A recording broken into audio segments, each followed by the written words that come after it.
Okay, so dear students, in lecture number 3, aldehyde, ketone and carboxylic acid, आज बच्चों हम लोग पढ़ाई करेंगे स्ट्रक्चर ऑफ कार्बोनिल ग्रुप के बारे में। तो कार्बोनिल ग्रुप जो होता है उसका स्ट्रक्चर कैसा होता है उसके बारे में आज स्टडी लगाना है। सही है। देखो इसके बाद क्या आएगा आपका, इसके बाद का जो लेक्चर रहेगा ना वहाँ पर हम लोग बच्चों पढ़ाई करने वाले हैं कि aldehyde, ketone and carboxylic acid का प्रिपरेशंस कैसे होता है। तो वहाँ पर बहुत ज़्यादा नेम रिएक्शन आने वाले हैं और सब नेम रिएक्शन के लिए मैं आपको एक सेपरेट वीडियो दूंगा ताकि जब भी आप नेम रिएक्शन को प्रिपेयर कर रहे हो तो आपको बहुत आसानी से वो सारा टॉपिक आसानी से रेडी हो जाए। तो स्टार्ट करते हैं कार्बोनिल ग्रुप का स्ट्रक्चर। तो चलो बच्चों, कार्बोनिल ग्रुप का स्ट्रक्चर देखना है तो सबसे पहले तो हमको ये मालूम होना चाहिए कि कार्बोनिल ग्रुप एग्जैक्टली होता क्या है। तो C डबल बॉन्डेड ऑक्सीजन, इस ग्रुप को बोला जाता है कार्बोनिल ग्रुप। प्रीवियस सेशंस निकालो, वहां पर जाके एक बार देखो कि हमने क्या पढ़ा था। एल्डिहाइड में ऐसा ग्रुप आता है, कीटोन में भी ऐसा ग्रुप आता है, कार्बोक्सिलिक एसिड में भी ऐसा ग्रुप आता है। तो ये सारे ग्रुप्स को क्या बोला जाता है बच्चों? ये सारे ग्रुप्स को बोला जाता है कार्बोनिल ग्रुप। तो ध्यान से देखिए, इस कार्बोनिल ग्रुप में ये ऑक्सीजन जो होता है वो बहुत ज्यादा इलेक्ट्रोनेगेटिव एलिमेंट होता है। ये गया चौक। ये कैसा होता है बच्चों? ये बहुत ज्यादा इलेक्ट्रोनेगेटिव एलिमेंट होता है। अब ध्यान से देखना है, इसका हाइब्रिडाइजेशन निकालना है। इसका हाइब्रिडाइजेशन निकालना है बच्चों।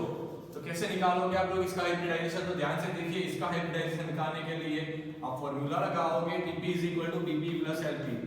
अभी बहुत ज्यादा बच्चे यहाँ पर शायद ऐसे भी होंगे जिनको ये हाइब्रिडाइजेशन निकालना नहीं आ रहा।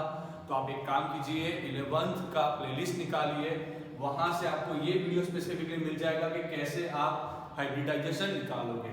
सही। आप ध्यान से देखिए, बॉन्ड पेयर इस कार्बन के लिए कितना हो रहा है। तो इस कार्बन के लिए बॉन्ड पेयर आ रहा है 1, 2 और 3। क्या बात, बढ़िया। बहुत ज्यादा आप रेफरेंस बुक जहां पर देखोगे तो वहां पर वैसा भी दिया गया होगा कि सिग्मा बॉन्ड्स को कैलकुलेट कीजिए। तो यहाँ पर सिग्मा 1, 2 और 3।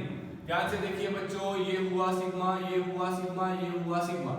बहुत जल्दी से खत्म करते हैं। ध्यान से टॉपिक को देखते रहिए, वीडियो को अंत तक देखिए ताकि पूरा कार्बोनिल का स्ट्रक्चर आपके दिमाग में चला जाए। सो बॉन्ड पेयर हुआ 3, कार्बन का लून पेयर हुआ 0। सो 3 + 0 यहाँ पर निकल कर आया 3। जब 3 आया तो sp2 हाइब्रिडाइजेशन हुआ होगा। अब ये sp2 हाइब्रिडाइजेशन कैसे हुआ होगा बच्चों? तो sp2 हाइब्रिडाइजेशन हुआ होगा, एक s टाइप की ऑर्बिटल का यूज हुआ होगा, 2 p टाइप की ऑर्बिटल का यूज हुआ होगा। अब ये जो 2 p टाइप्स की ऑर्बिटल रहती है वो होगी एक 2px, दूसरा होगा एक 2py। क्या बात है, सही है। तो ये दोनों का इसके साथ जब बहुत अच्छे से सुमिलन हो जाता है तो एक आपके पास 3 sp2 हाइब्रिड ऑर्बिटल क्रिएट होगा। और ये जो 3 sp2 हाइब्रिड ऑर्बिटल क्रिएट होगा उनका शेप सेम होगा, उनका साइज सेम होगा, उनका एनर्जी सेम होगा। ये चीज याद रखना है। सही है, ये चीज आपको बच्चों याद रखना है। उनका शेप सेम होगा, उनका साइज सेम होगा, उनका एनर्जी भी सेम होगा। और उनका जो शेप रहता है ना वो कुछ इस तरीके से आता है। अपना ड्राइंग तो आप लोगों को मालूम ही है, बहुत ही गंदा है, पर आपको अपना ड्राइंग बहुत अच्छा बनाना है। इस तरीके से उनका शेप आता है, इस तरीके से वो सारे sp2 ऑर्बिटल्स बनते हैं। अब देखिए बहुत ध्यान से बच्चों, बहुत शांति से देखिए एग्जैक्टली होता क्या है। ये आ गया अपना कार्बन।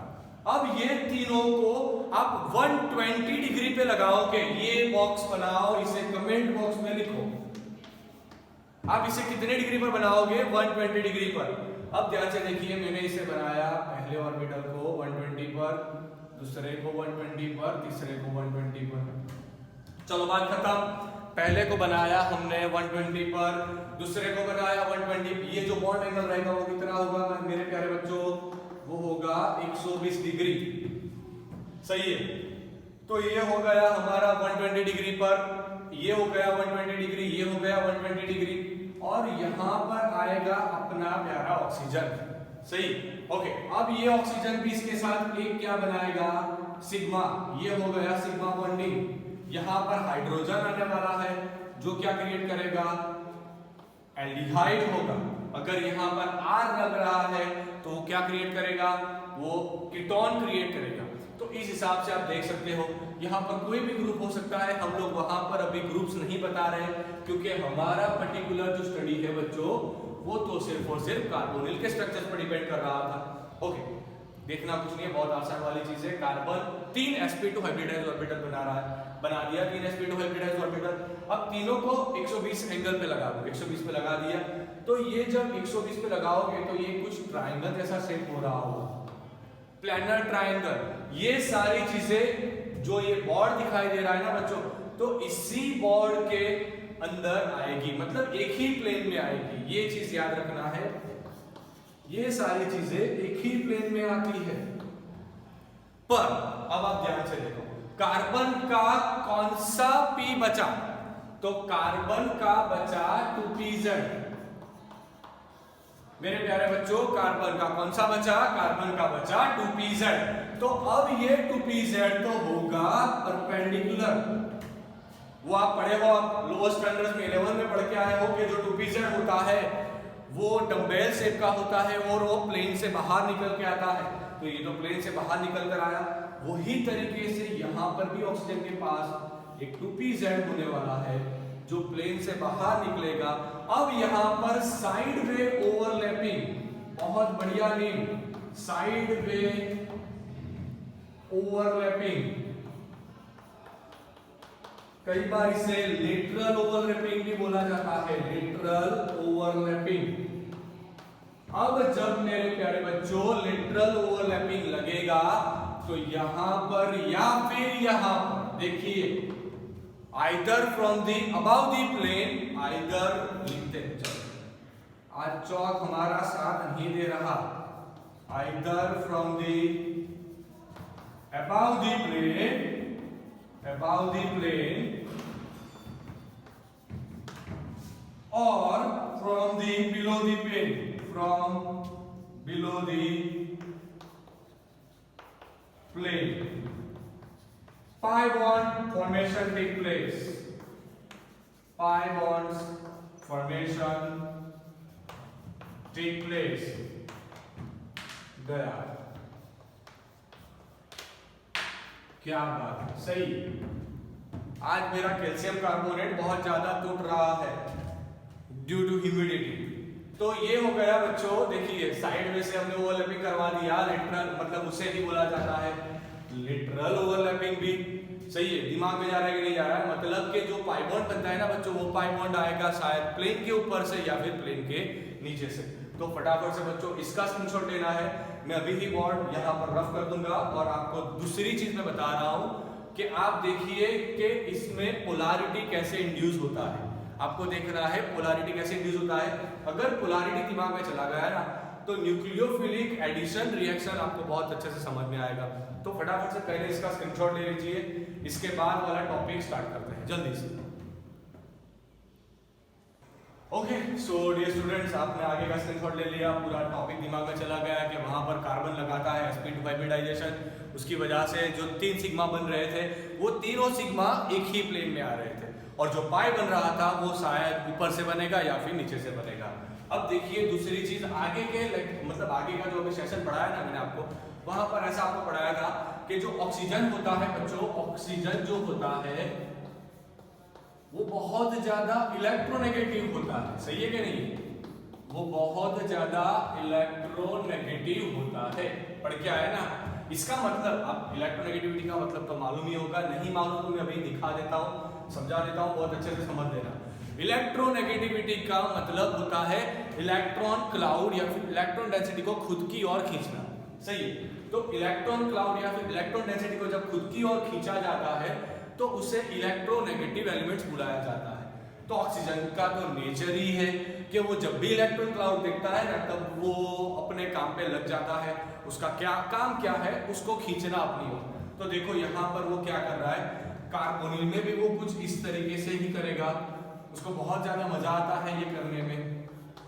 ये हमारा कार्बोनिल ग्रुप है, यहाँ पर ऑक्सीजन क्या करेगा, तो ये ऑक्सीजन ये पाई बॉन्ड को मान लीजिए अपनी ओर शिफ्ट करवा दिया। हमेशा याद रखना है बच्चों आप लोगों को कि शिफ्टिंग ऑलवेज पाई का करवाना, कभी सिग्मा का मत करवाना। सिग्मा का शिफ्टिंग वाला जो केस होता है मैं आपको सिखाऊंगा डिटेल में भी पढ़ाऊंगा जब वो टॉपिक आएगा। अभी आपको याद रखना है जनरली ऑर्गेनिक केमिस्ट्री पर आप जब भी पढ़ाई कर रहे हो ना, तो सिर्फ और सिर्फ पाई का आप क्या करवाओ, पाई को शिफ्ट करवाओ। तो पाई को मैंने शिफ्ट करवा दिया, और ये जो इफेक्ट बना ना उसे आप रेजोनेंस इफेक्ट भी बोल सकते हो बच्चों। अगर रेजोनेंस इफेक्ट समझ में नहीं आ रहा तो 11th का प्लेलिस्ट निकालो और जीओसी वाला सेशन एक बार देखो। यहां पर पार्शियल नेगेटिव, यहां पर पार्शियल पॉजिटिव, यहां पर आया पार्शियल नेगेटिव चार्ज और कार्बन पे आया पार्शियल पॉजिटिव चार्ज। अब आपको एक चीज तो दिमाग में चली गई बहुत अच्छे से, दिमाग में मतलब आपके दिमाग में घुस गया होगा कि न्यूक्लियोफाइल जो आता है वो यहां पर कार्बन पे अटैक लगाएगा। बस ये चीज आप लोगों को समझनी है, ये वाली चीज आप बच्चों को समझनी है कि जो न्यूक्लियोफाइल आएगा वो कहां पर अटैक लगाएगा, कार्बन पे अटैक लगाएगा। यहां पर आप न्यूक्लियोफाइल को मेरे प्यारे बच्चों क्या करवा रहे हो, एडिशन करवा रहे हो। इसी वजह से, क्योंकि इसका एडिशन होगा, कोई लीव नहीं हो रहा। देखो यहां पर जो ग्रुप था वो ऐसे का वैसा है, यहां का ग्रुप भी वैसे का वैसा है, इवन ऑक्सीजन भी वैसे का वैसा है। तो यहां पर न्यूक्लियोफाइल का एडिशन रिएक्शन हो रहा है, जिसे आप शॉर्ट में बोलोगे NAR। क्या बात, तो नार रिएक्शन ये कार्बोनिल ग्रुप का सबसे स्पेसिफिक टाइप का रिएक्शन होता है बच्चों। NAR reaction NAR nucleophilic addition reaction वो कार्बोनिल ग्रुप का सबसे स्पेसिफिक स्पेशल वाला रिएक्शन है। आपको याद रखना है, मतलब इसमें बहुत आसान चीज थी। मान लीजिए अगर क्लोरीन लेके आ गए तो क्लोरीन जाके यहाँ पर अटैक लगाएगा, सही है। मतलब आप जो न्यूक्लियोफाइल बना के लाओगे, जो साइनाइड लेके आए तो साइनाइड यहाँ पर जाके अटैक लगाएगा। वो कैसे होता है, किस तरीके से होता है, वो सारी चीजें भी हम लोग समझेंगे। तो आज का जो सेशन था मेरा लेक्चर नंबर 3 के स्ट्रक्चर ऑफ कार्बोनिल ग्रुप वो कैसा होता है, फटाफट से रिकैप करवाता हूँ, ध्यान से देखना है। कि पहला टॉपिक आप क्या पढ़ के आए कि कार्बन का हाइब्रिडाइजेशन sp2 था।